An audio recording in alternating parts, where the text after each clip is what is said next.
the only people that should have their mics on right now is Miss Williams, me, and Miss Jones. Okay? Tiffany, yeah. You guys are a mess. All right.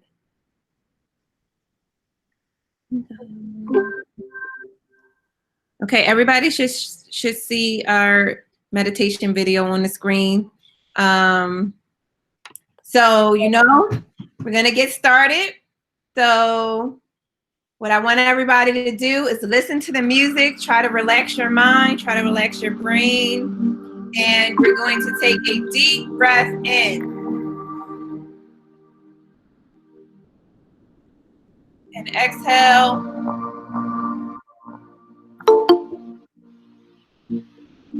Breathe in.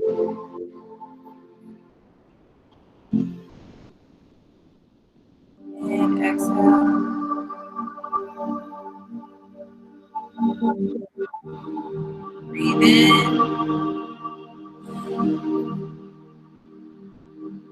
And exhale.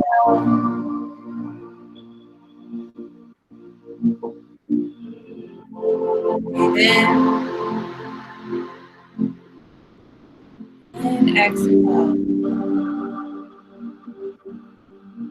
One more time, deep breath in, let the music guide you.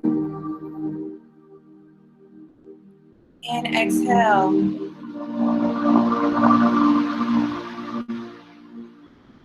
All right. I am ready to go. Thank you, Ms. Ridgway. Of course. Irma says she's opening her third eye.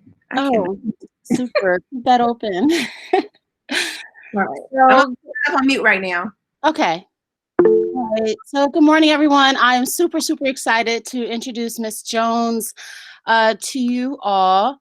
Ms. Jones is a former educator, basketball coach in the school district of Philadelphia. She's been working in the school district of Philadelphia for at least 42 years. And I recently found out that she's also a civil rights activist.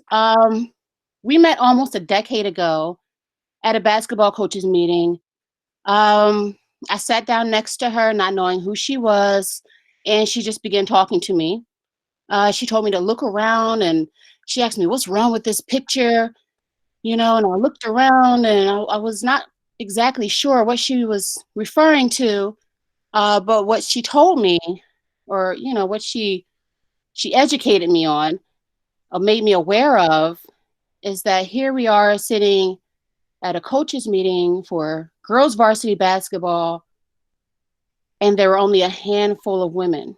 And the chair was a man. The chair is the person who runs the whole thing is a man, and just all men coaches. So, that already, sparked my interest in her and who she was, next thing she was called up to speak about a summer league basketball or a basketball summer league. And it turns out that she's a highly regarded, respected coach in the Philadelphia basketball public league, and that she had been running a summer league for girls for some time. And it turns out that it was the longest running summer league for girls in the city of Philadelphia ever. So, that was, for me, it meant that I needed to be involved with her. I needed to be involved in this league. I needed to support it because supporting her meant supporting me.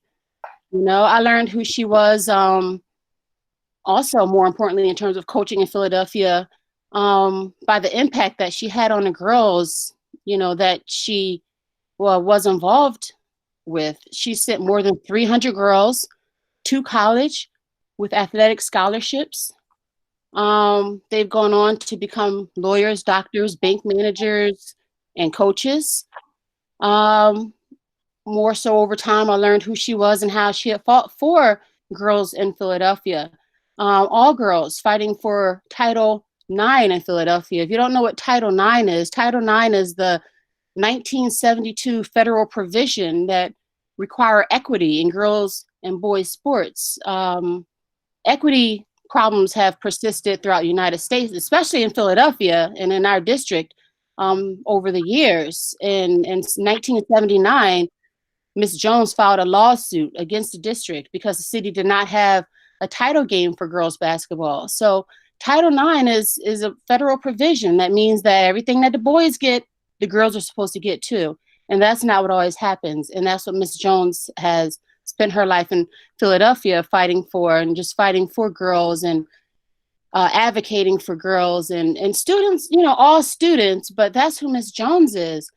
And then just last year, she asked me what I taught. After all those years of knowing her, she finally asked me, you know, what do you teach? I said, I teach African American history. And she turned to me and she said, well, did you know I was a freedom writer? I said, what? A freedom writer? I said, oh, you have to come. You have to come to my school and you have to speak to my students and you have to let them know about your experience. And I want to know about your experience. And it just blew my mind. And so, you know, I don't know how many of the students know about the freedom rides during the civil rights movement, or what a freedom rider is, what they did, how brave they were, what they went through, the training. Does anyone, I want to turn to the students for a minute. Do any of you know what a freedom rider is, or what freedom rides were?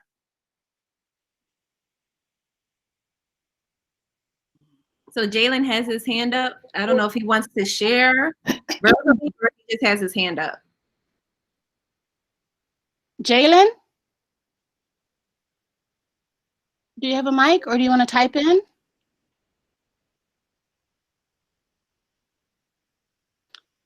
All right. Oh, I'm sorry. I've heard about freedom riders, but I don't exactly know like all of the info. Sorry. Okay. All right. Cam said kinda. Cam, what about you?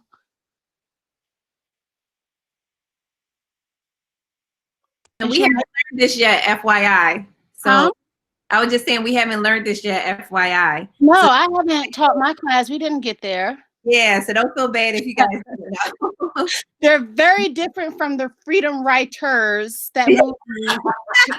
The freedom writers. They're not. No, this is real life freedom riders, as in those who ride.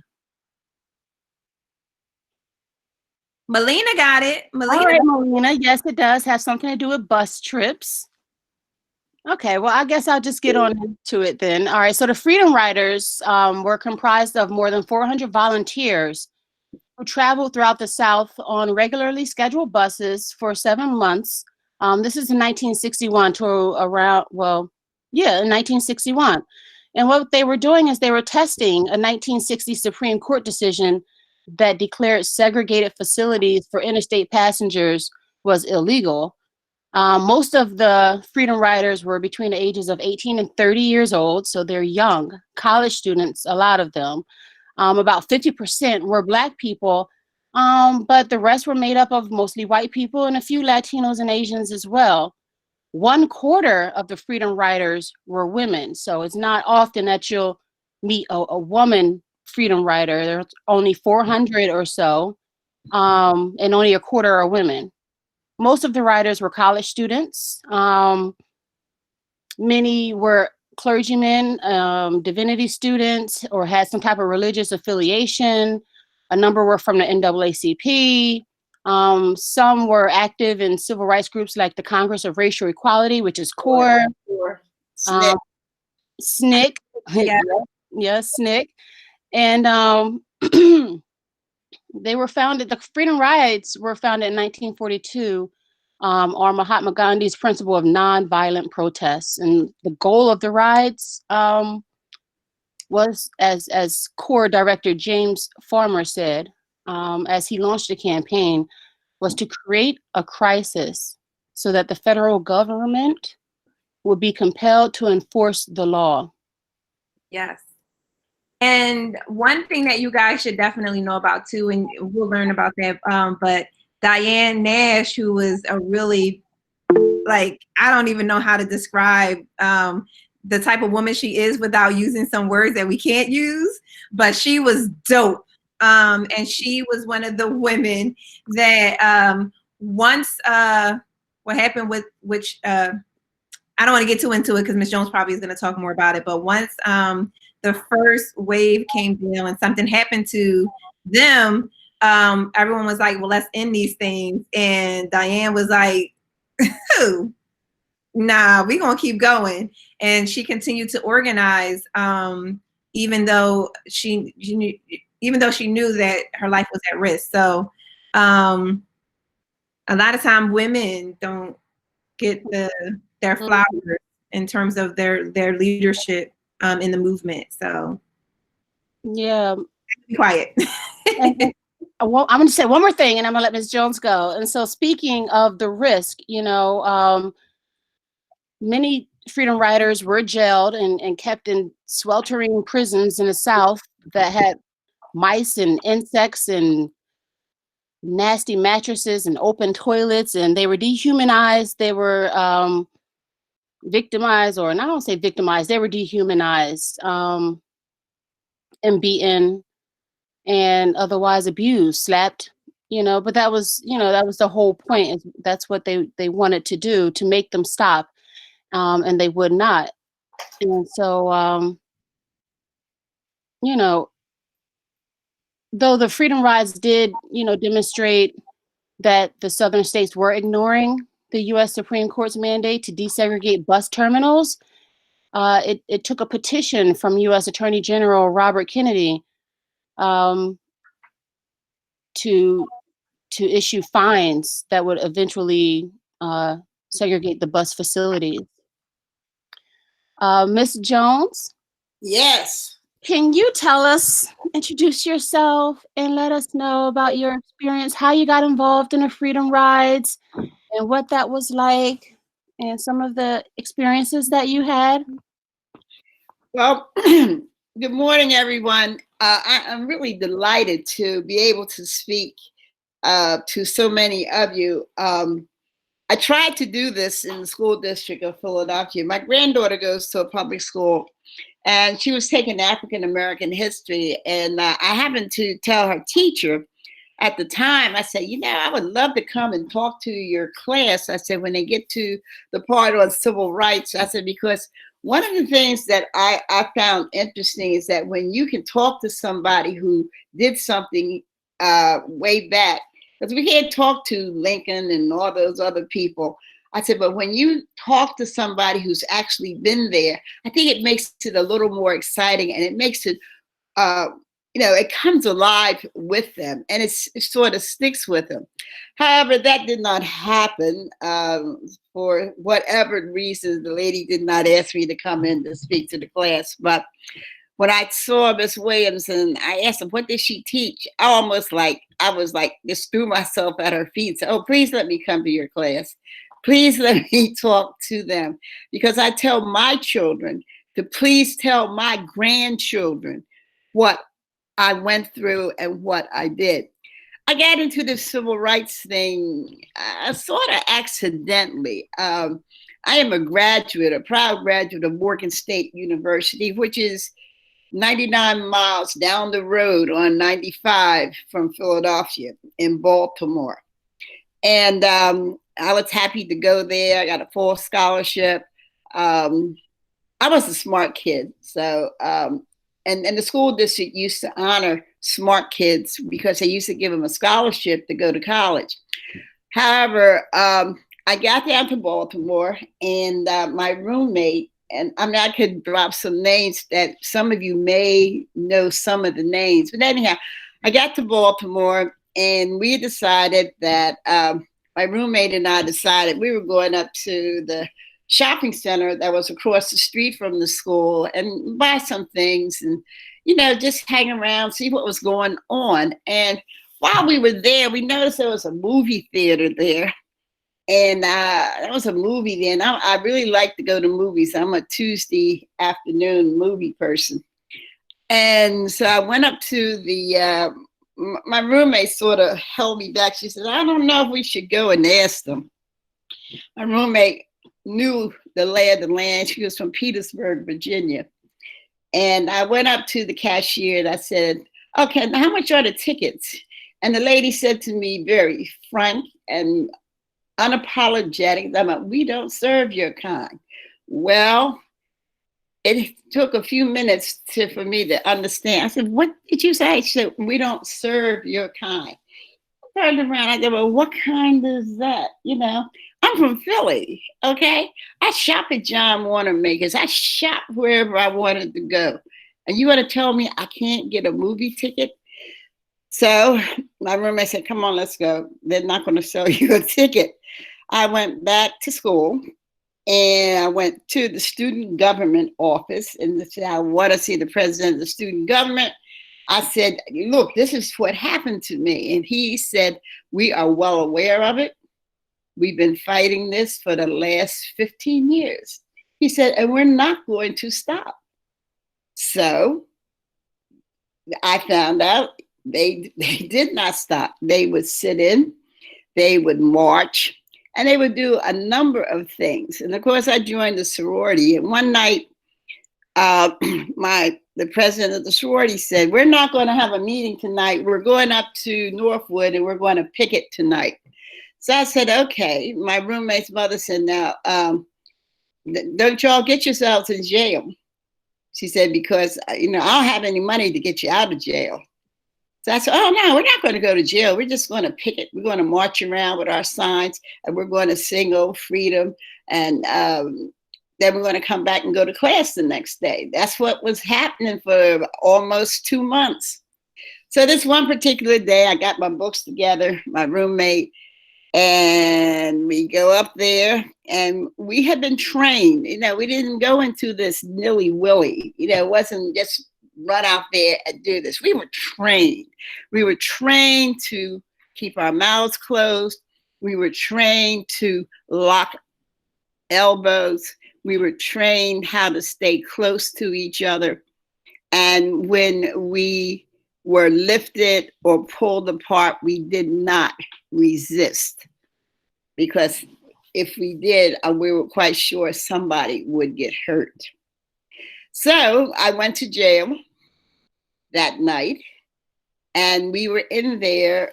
And by this particular time, the kids from John Hopkins, from Goucher, kids even came over from Howard University, a few to help us protest.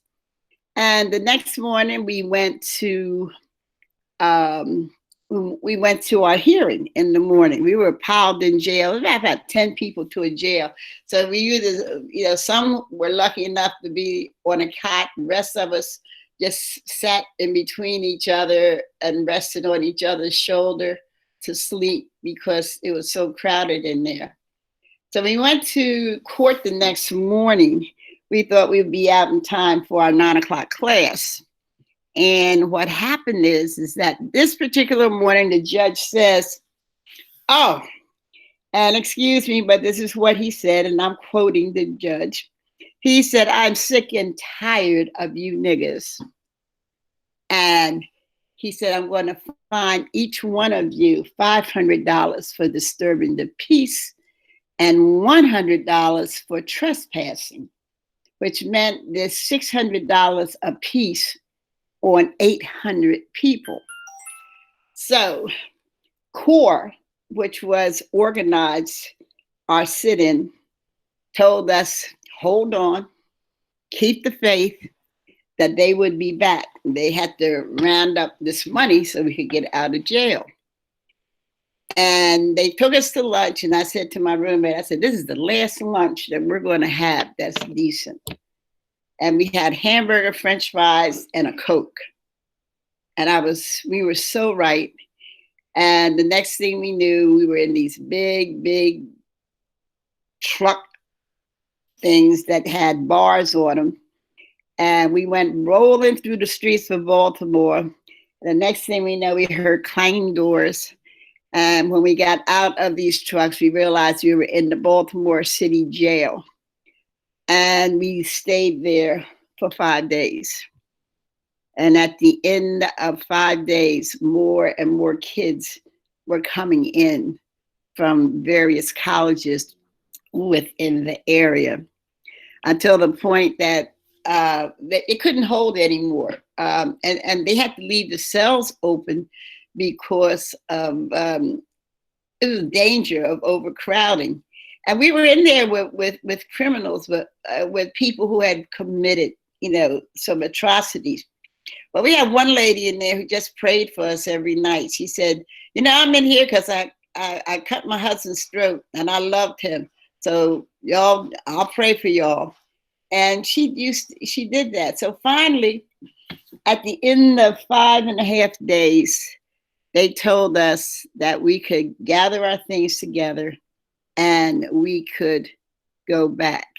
And that's what started me, going into Cambridge, Maryland, and Salisbury, Maryland, and down to Chesapeake, Virginia, where there were just blatant segregation going on. We were met with water hoses. We were met with dogs. We were met with chains. But you have to understand, at 17 years old, you are invincible. You're not afraid of anything. Okay, so it was fun. I met a bunch of kids, and we were from different schools, and we were just having ourselves, a very good time. A friend of mine, or someone that a lot of people might remember, Dr. Constance Clayton, was also a part of this civil rights movement.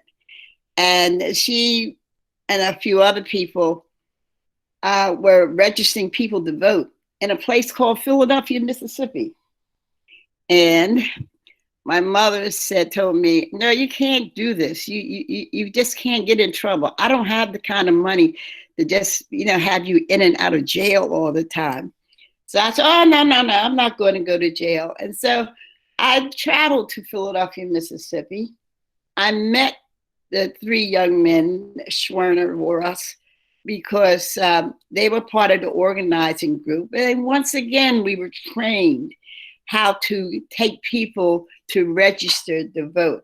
I walked one morning with a lady named Miss Ina Pigford.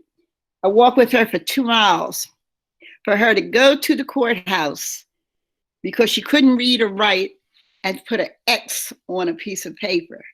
That was just an experience for me, who said that for the rest of my life, I will always honor the ballot and I will always vote, because so many of my ancestors were not able to vote. And I become very upset when I hear people say, oh, we're not voting. Doesn't make a difference. Voting does make a difference.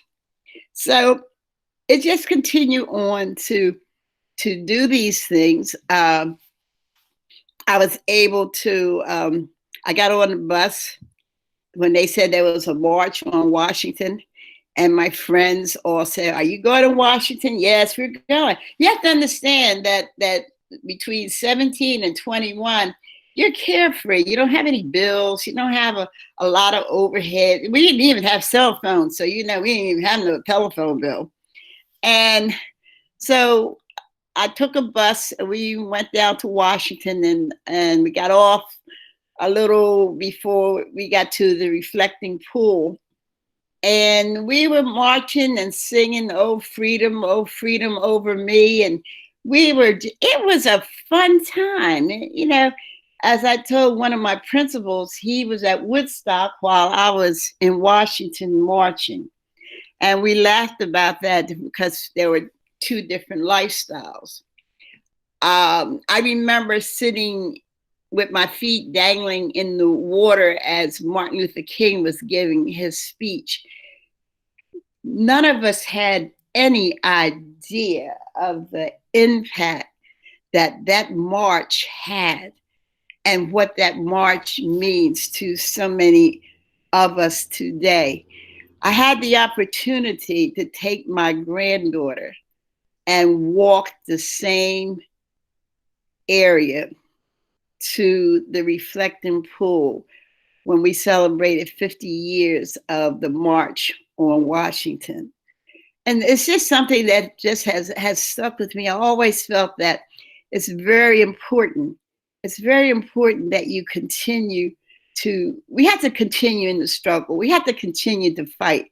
There's just no two ways about it. I know my nieces, they go about it in a very different way than we did when we were coming along.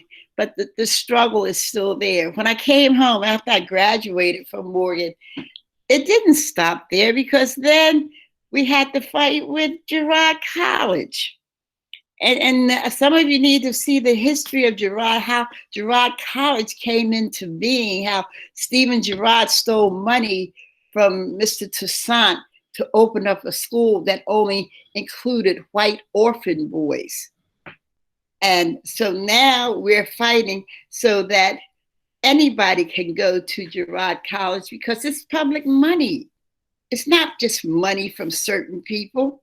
So I was part of that particular, when the wall came down at Girard College.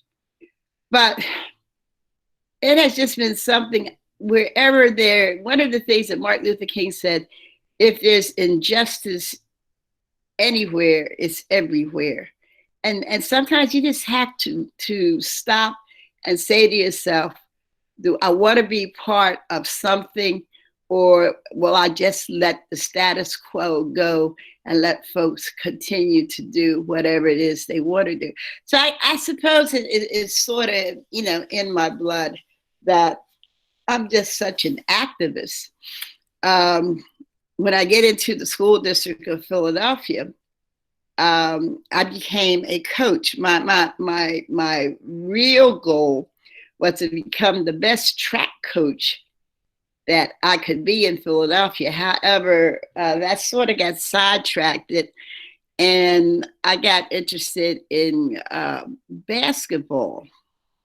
And I was fortunate enough to have girls who listened, girls who wanted to learn, because at that time, there was not a lot of things going on for girls.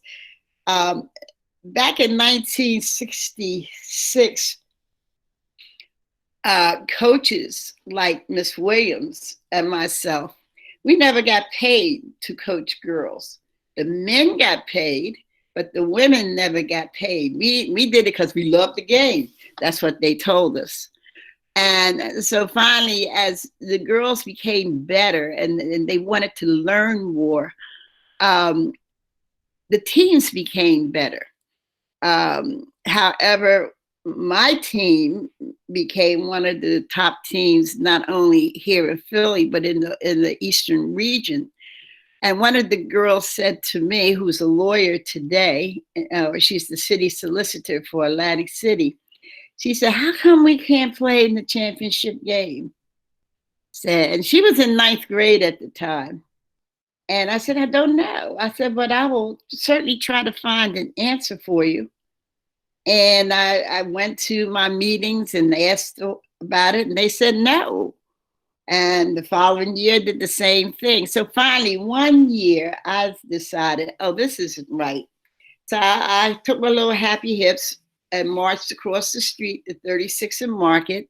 That's where HEW was, in the Office of Civil Rights. And I filed a suit against the school district of Philadelphia and the Archdiocese of Philadelphia. Now, you would probably think I have to be completely nuts. I have to be completely out of my head. Who sues the people who write your check? That has to be, that lets you know something was definitely wrong with me from Jump Street. However, a lady by the name of Miss Green, Lawyer Green, she heard about what I was doing. Dr. Tina Sloan Green heard what I was doing.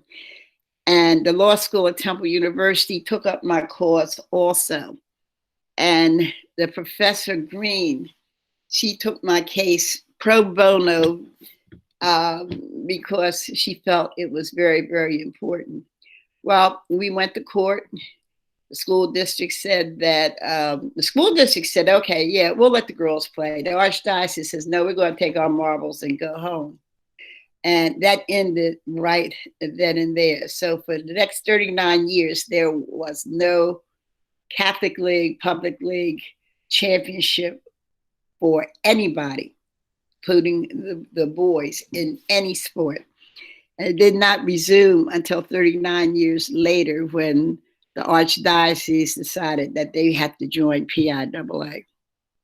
So, and it's still a struggle. It's still, in terms of what happens with girls. I'm concerned about girls in Philadelphia, period.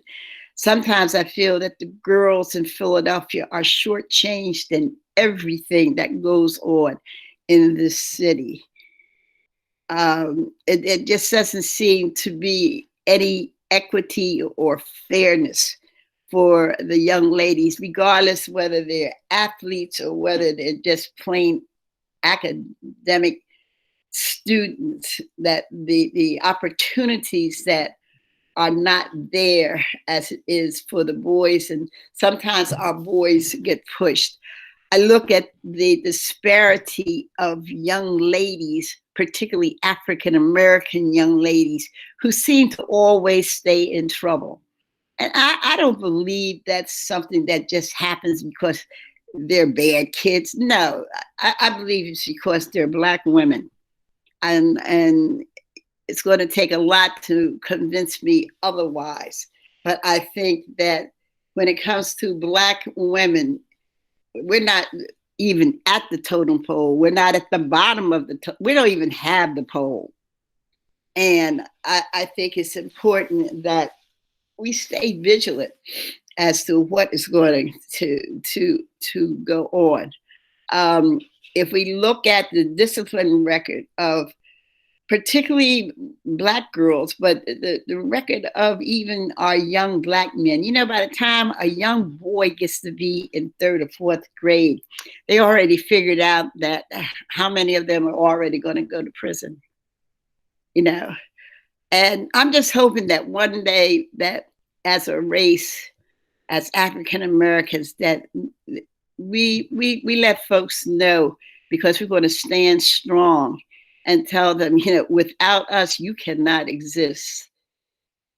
That we must be able to, you have to hear our voices. And they can't be the voice of gunfire all the time.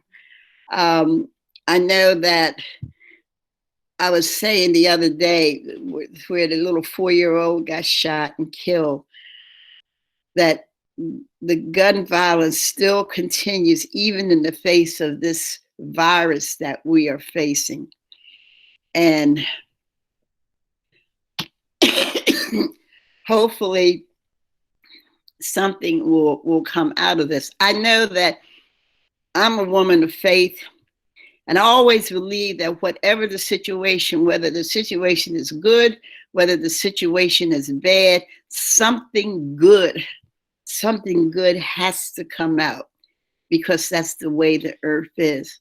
I had one friend who lives 2 doors from me said, the earth is replenishing itself. The earth is healing itself.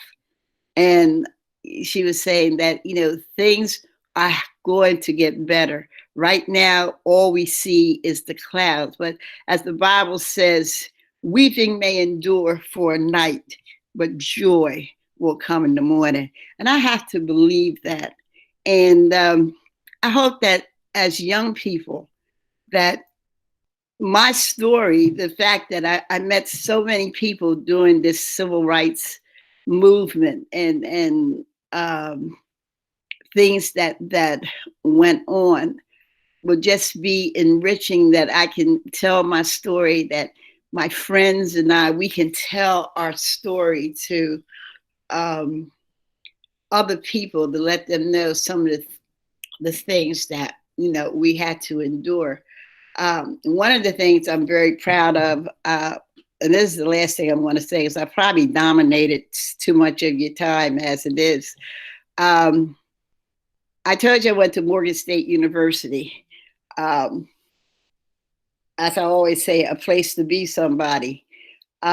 Because of the 65 of us who were jammed into jail, the president of the school wanted to do something to honor those of us who went to jail. And we are known on the campus, and there's an exhibit for us. We're called the Jailbirds. And in December of 2015, 65 of the Jailbirds received an honorary doctorate from Morgan State University. And I'm so proud of that. I really am.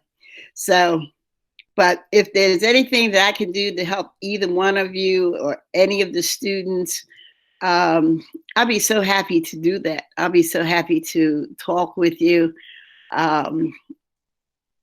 Just to tell you, I can't tell you everything that went on, but there's been some really, really exciting things that went on in my life. And I'm just happy to be able to have lived long enough to be able to, you know, tell my story. So that's it. I don't know if any of you have any questions, but that's my story. And I'm sticking to it. Wow, Ms. Jones, thank you so much. This is incredible. The students said thank you for sharing. I want to know, do any of you have any questions for Ms. Jones? Just put in the chat box or put your hand up in the chat box, and we'll call you out to go live. Yes, thank you so much. I'm sitting here trying to fight back tears. It's so beautiful, and I'm so grateful for people like you and for women like you, because you're the reason why in the beginning of African American history class, I always tell students, it doesn't matter if you're not Black and you're taking this class, because all of you are here. We're all together. I'm in front of you. We are learning together as a result of the activists, the Black activists and our allies, whether they were Asian or Black or white, who changed things. So this is like, having you here and talking to our kids is so important, because if it wasn't for people like you, we wouldn't even be here. We wouldn't be in this space. We wouldn't be learning together, and they would never have this opportunity to hear from you. So it doesn't matter what your background is. We all should feel something towards this class, because it is because of people like you that we're here. So thank you so much. I truly appreciate you taking this time. Well, thank you for having me. And as I said, I enjoy talking to young people. I did something on Martin Luther King Monday at a church out in the suburbs, and folks were really surprised. People who have known me for a long time, because as I said, sometimes I talk about it, sometimes I don't. But when I see things that are just not going right, I have to rely on, well, if I were younger, what would you do?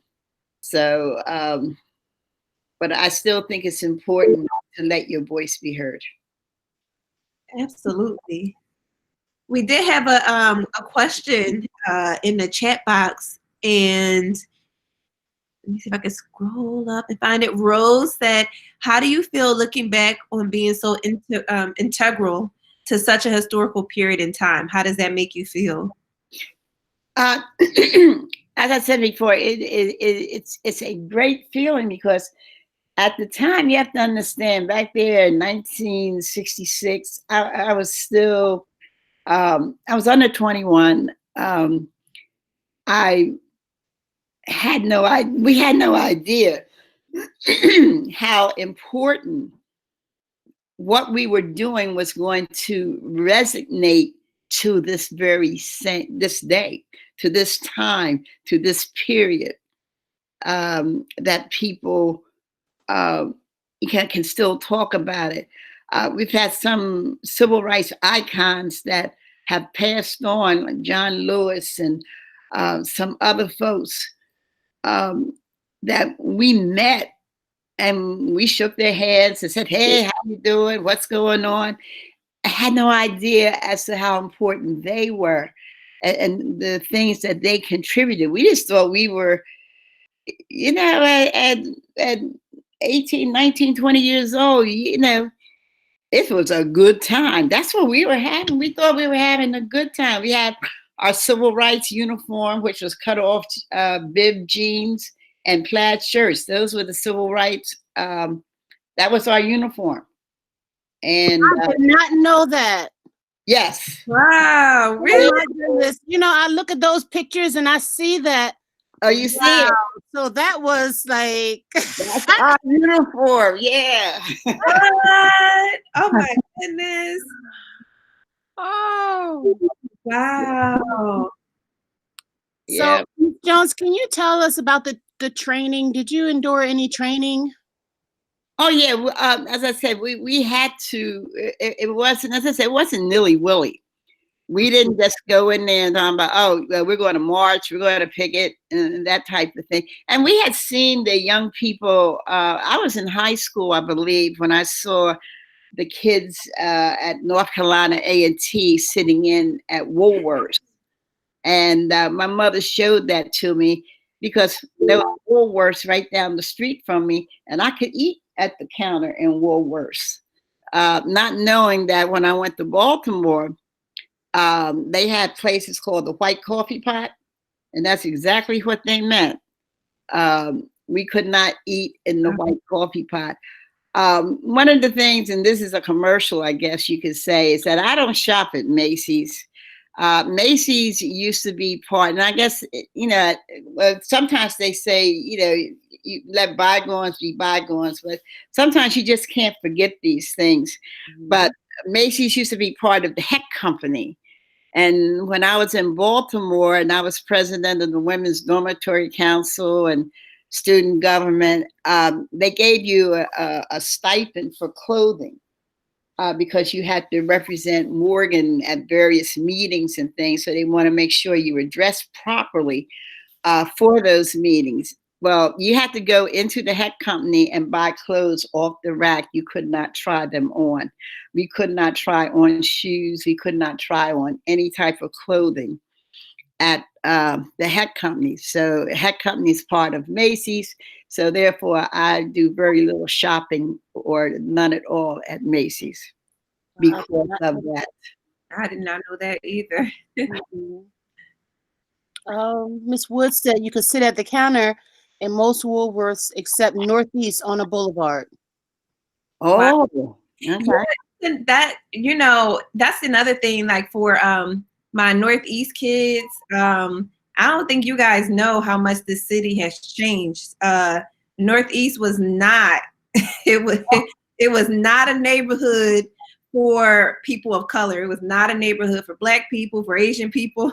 But the Boostell family, Bustleton Avenue. Okay, they were Black folks. Yeah, they were Black folks. Wow, there's some history in the Northeast with Black people. It's just that has been stolen and sprayed and killed, and so much of our history is just not. It's not been told to our students in Philadelphia. Yeah. Wow. I remember there were a lot of like when I tell people I work at Northeast, some of my teacher friends that are a little bit older than me talk about the fact that they used to get bused to Northeast from their, like, you know, more Black neighborhood, and how they don't like the school because, like they were saying, you know, some just don't forget. And they had a really, they talk about how they had a really hard time at the school because the teachers were not very, Yeah, in Philadelphia, when I first started teaching, District 1, District 2, District 4, West Philly, North Philly, and North Philly, West Philadelphia, North Central Philadelphia were predominantly Black students. And because of my fight, when I started teaching, the first year I started teaching, the lady came to me and said, we're getting ready to go on strike next week. Are you going to join us? I said, have you lost your mind? This is the first time I got a paycheck with so much money with my name on it. No, I'm not striking. And then when I realized what the PFT was, I remember my uncle not being able to get a job as an electrician because they didn't let Black folks into the union. And for years, I was one of those rebel teachers who did not join the union. And whenever they had a strike, I would cross the picket line at a heartbeat because I felt that I was teaching Black kids and I was not going to allow Black kids not to get an education. I would cross the picket line. And after a big strike in 1973, that's when the PFT and the state decided, oh, we have to do something, because in 1973, District 1, District 2, and District 4, every teacher in there went to school every day to teach those kids because our kids were predominantly in those schools. And when the strike was over, that's when they started paying Black teachers to go to Lincoln and Northeast and George Washington. And it was a struggle for some of us. I stayed put in North Philadelphia and teaching where I was. But a lot of people went, which was, it was a good thing. It was an opportunity for us, an opportunity for desegregation. However, I don't know how well it is because the school district thinks that if you have 80% minorities, your school is deseg, that it's equal school. Right. However, we still know that sometimes that still is not always the case. So we just have to be vigilant, and that every student, and I know every student's not going to be a someone that goes to college. And I think we need to stop telling our kids that the only way they can get ahead is to go to college, because somebody needs to fix my dishwasher right now. That's right. And somebody needs to do something with my car. Right. And sometimes, there are so many jobs out here that we do not tell our children about, and they go other places, and we get the dregs of the earth. Doing things. I tell kids about, have you ever thought about being an air traffic controller? And they looked at me. I said, there's only one school that teaches that. And I said, and the other thing is, air traffic controllers only work 3 days a week. Okay. Come on. We work 3 days a week, So I said, you gotta think about some of these other jobs that pays you a lot. I mean, you still have to be trained. You might not go to school for academics, but you got to be trained in a skill. And some skills, they're specialized skills that sometimes you don't get them in college either. That's you have to do hands-on apprenticeships and all that sort of stuff. And I tell the young people, don't be afraid to do an apprenticeship. Whether you get paid or not, you'd be surprised what you can find out here that you can do that may satisfy you sometimes without, going to college. Right now, I pray for all the students. This is just a time of uncertainty, just something that we've only seen this on TV, As my girlfriend said, they should have called NCIS. They would have had this corona thing done in an hour. Jones. Jalen. What? Jalen has a question. Jalen, do you want to go live? And then Edel has a question. Okay. Knowing what the outcome is now, is there anything you would have done differently or wouldn't have done now? Good question. I don't think so. You have to have had a mother like mine. I didn't tell you too much about my parents. My mother came from the Eastern Shore of Maryland. She trained as a teacher in a normal school. But of course, coming to Philadelphia, she was not able to teach in Philadelphia because they did not allow Black teachers in Philadelphia at the time that she came around. I think Philadelphia got its first Black teacher in the 50s, which is not really that long ago when you want to calculate it. The first Black principal didn't come on board until I think 1960. That was Dr. Ruth Wright Hare. The first teacher didn't get into Philadelphia until maybe the 60s, and he was a teacher at Gratz. Wow. And that was in the 60s. So, I never had a Black teacher until I got to high school. Isn't that crazy? I went to Alexander Bache at 22nd and Brown.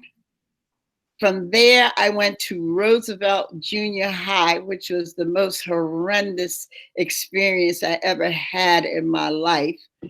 I did have, my phys ed teacher, Miss Baker, she was African American.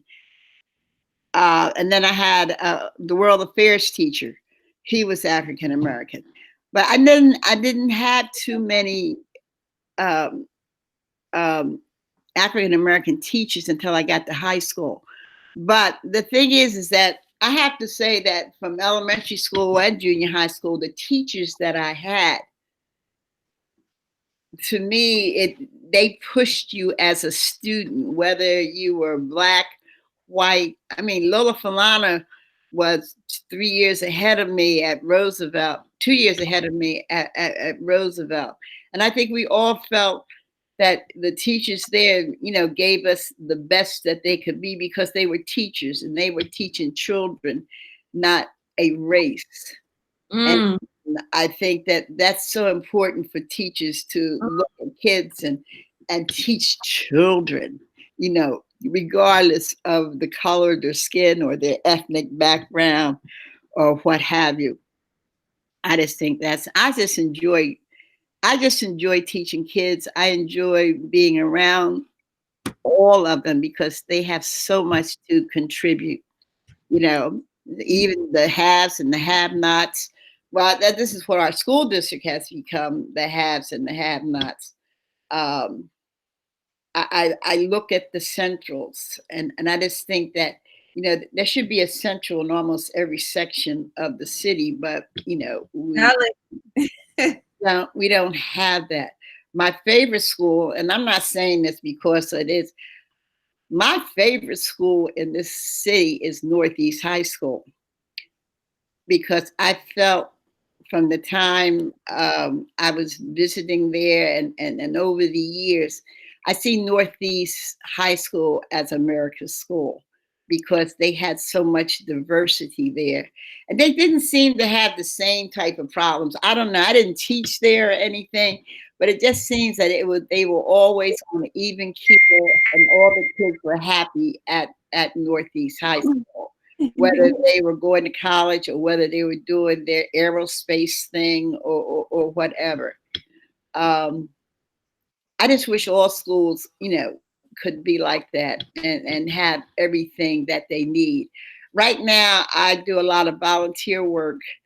I do a lot of volunteer work at Lankenau High School, which I think is a great little high school. Nobody knows too much about it. 340 kids, and it's almost like a little private school in the cut all the way back where you can't get to it very well. I think sometimes they get forgotten. But then I cry because I'm the girls basketball coach at Martin Luther King High School, only because the principal asked me to come there and to see if I could do something. And I just feel the school district has just taken Martin Luther King High School and turned it into a cesspool. They had to do nothing. There's just nothing there uplifting. There's nothing there. I mean, the place is filthy dirty. I've complained. I've been down to the board. I've complained about the cleanliness of the school. It's just like it's in a neighborhood in West Oak Lane that's just plain forgotten. Yeah. I saw the demise of King when they closed Germantown High School. See, you can't have, if you don't know anything about Philadelphia, and I think our superintendent knows nothing about Philadelphia, you can't take one neighborhood and close the school and pit all these other neighborhoods into West Oak Lane. You can't pit Germantown into West Oak Lane and Mount Airy. And it just makes it bad. Every middle school up here in the Northwest, there's not, you can look in their yearbook, you cannot find one middle school that will send their kids to King. Yeah, and so that's actually my neighborhood. I live in West Oak Lane, and it's what they call a middle. They call these a middling neighborhood. Yeah, I think they call it a middling neighborhood, which means that like because it's stable, because like there's still high home ownership here, but not in terms of property value, the value isn't as high as say like down in Center City. It doesn't get a lot of resources and it doesn't get a lot of attention from the city because it's not down here and it's not up here. So it's just like in the middle. So they call it Philadelphia's forgotten neighborhood. And unfortunately, yeah. Even where I live, I'm like 5 minutes away from Martin Luther King High School where I live. And Martin Luther King High School is not my neighborhood school. You're going to tell me I live between Stanton and Mansfield and Ivy Hill Road. So my kids would have to go to Roxborough because that's their neighborhood school. Well, do you know how difficult it is to go to Roxborough High School from Mount Airy, from East Mount Airy? It is not the easiest thing in the world. No. When they could go right down the street to Martin Luther King. Yeah. But that does not, I don't know how the school district gerrymanders all this sort of stuff. But we're getting off. That's a subject for another day. Okay. I want to go to, who had the next question? Oh, Edel had a question. Trying to go back. Okay, go ahead, Edel. Hi. Basically, I was gonna ask, what advice do you have for like young activists in for right now? Like, I know a lot of us have been trying to fight for a lot of issues going on right now. So, do you have any advice for us? I'm sure you do. Yeah. Well, no, I would say that number one, whatever you think you want to see corrected, make sure you have all your facts. That's important. You can't go off nilly-willy about something unless you have all of your facts. And then make sure, and then write them down and prioritize what it is you would like to see happen. I think that that's important, even though a lot of times you had people here who want. I remember the day the students wanted African American history taught in the school district of Philadelphia. Talk about it. Okay, and they sent the horses out and to chase the kids down the street. Yes, they did. Because they wanted African American history. which, you know, I think is, you know, really, really, you know, really bad. And sometimes you have to pick and choose your battles, you know, as to if you have something that you want to talk about, how important is it? Is it going to benefit a lot of people or just a handful of people? Is it for the greater good that it's going to make a difference? I've been fortunate enough that, you know, the battles I fought in terms of the girls is because I mean, you could just see it. It's nothing that they can hide. But see, I want to tell you something. Right now, it is a big problem.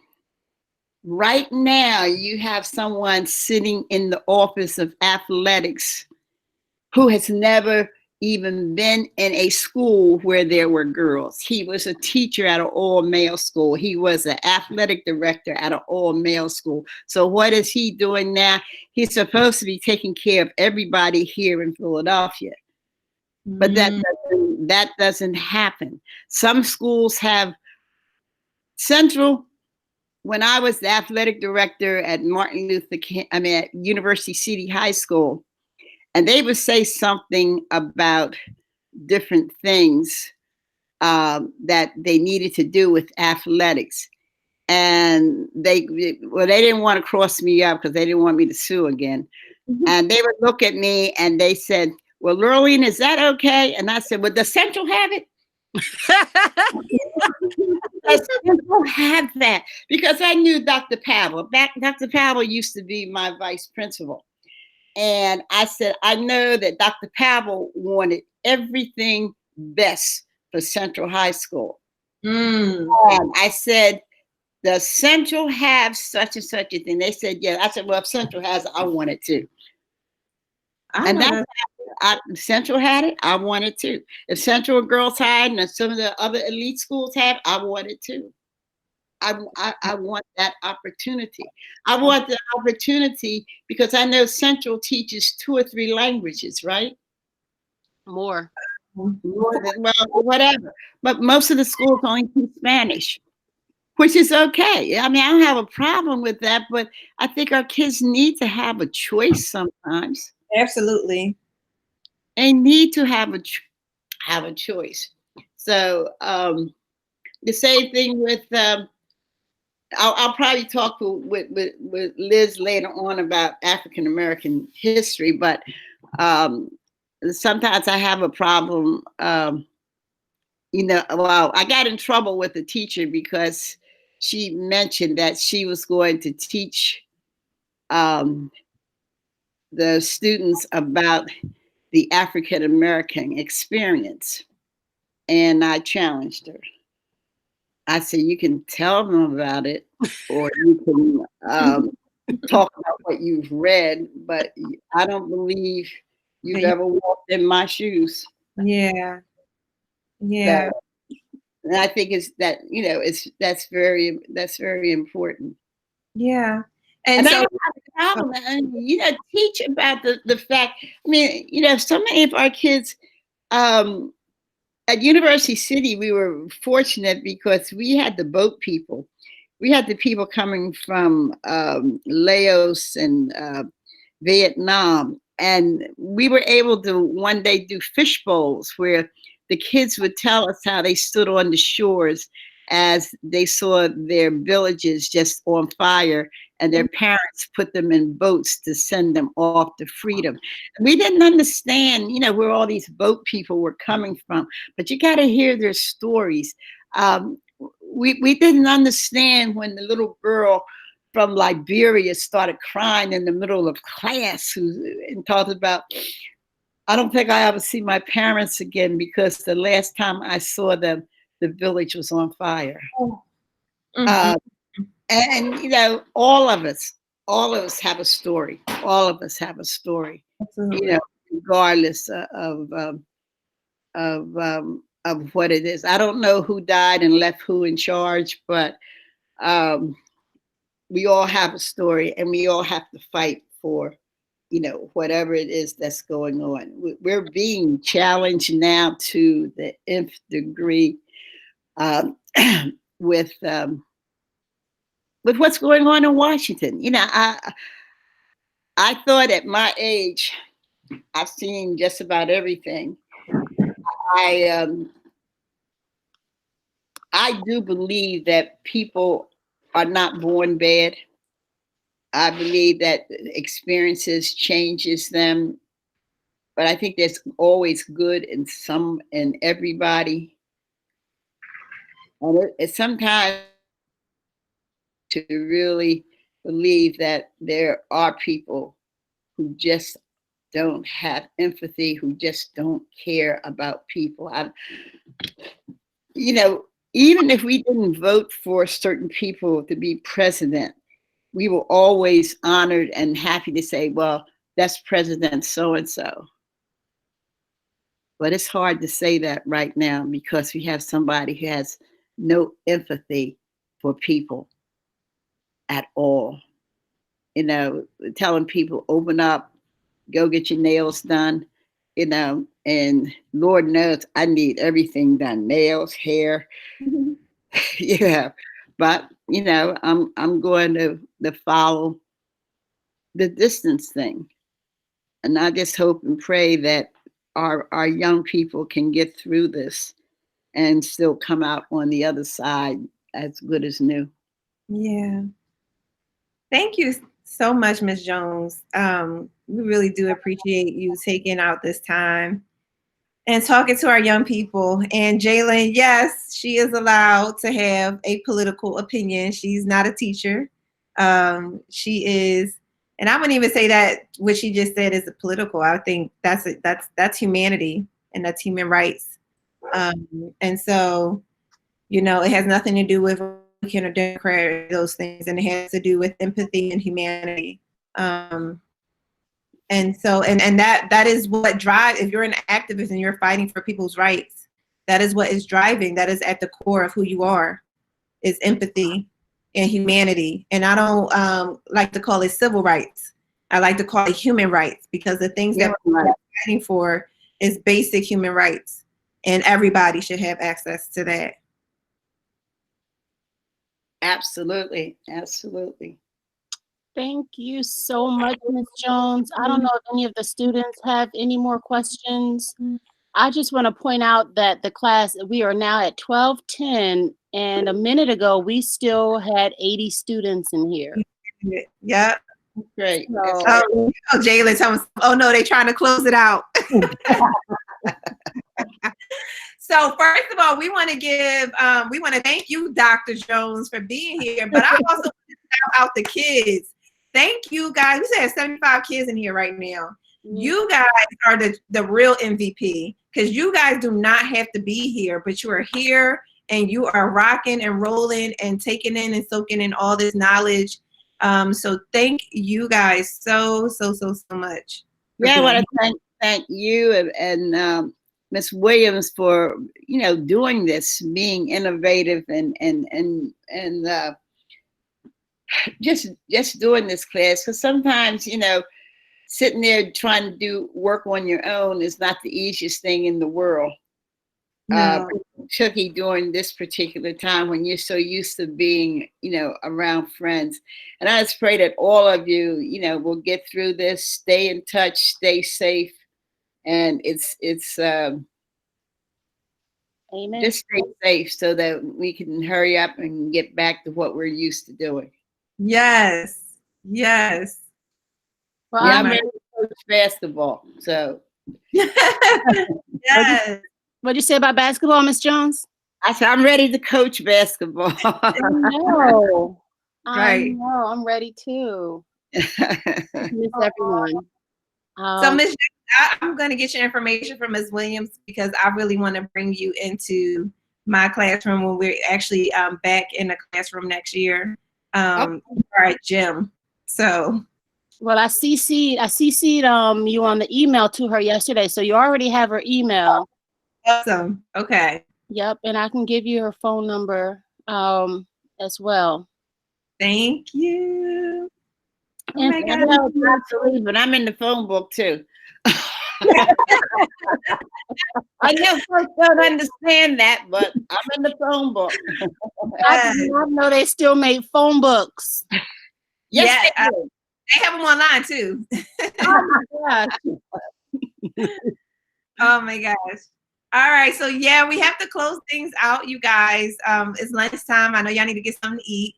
But Miranda said, thank you so much for coming, Miss Jones. The kids are Very welcome. My pleasure. My pleasure. Evangeline says, thank you, Dr. Jones. Rose and Lou and Colin, Simone, Andy, they're all saying thank you in the chat box. Well, thank you. Thank you. All right, guys. We will see you Hi, Miss next Jones. I'll right? speak with you. Monday? Huh? You see them Monday, right? Yeah, Monday. Okay. And I post a journal online for everyone that wants to do it. Okay.